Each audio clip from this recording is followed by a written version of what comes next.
While change does not come easily, change is still inevitable. Our social world is constantly changing, and one great driver of that is technology. Technology changes the manner in which we produce goods and the amount of goods available, and technology also changes the way in which we do our social arrangements. The society is never static.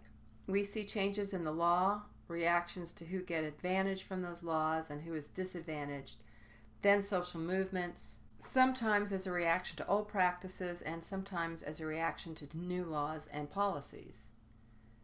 And sometimes as a reaction to new laws and policies. Some of the major movements in the past several decades have been the civil rights movement, the women's movement, the labor movement, and the Tea Party movement. Differing groups have different interests and different tactics for drawing attention to those interests and putting pressure on the status quo. Assuming that change can and will occur, I ask each of you what role you might be able to have in creating a better society. So how do we promote equality?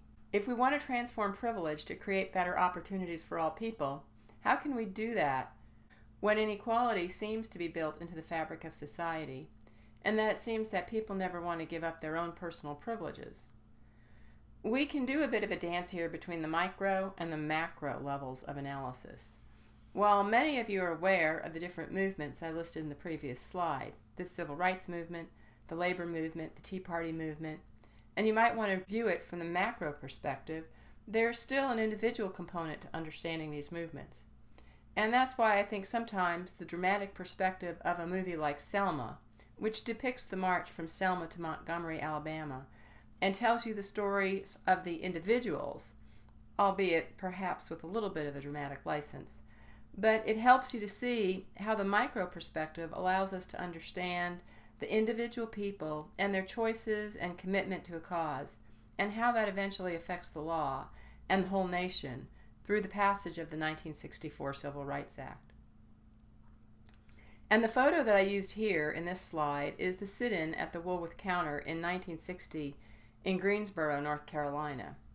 It's a moment when 4 college students decided to protest the whites-only lunch counter at Woolworth's on the second day of a peaceful protest. It made the newspapers and made the nightly news, and the image was something that created awareness and called many people to the movement for social change. So I want to drive home the idea that it's the individual decisions and actions that create a social movement, and that in turn puts pressure on the status quo to change society in a direction that meets its members' needs.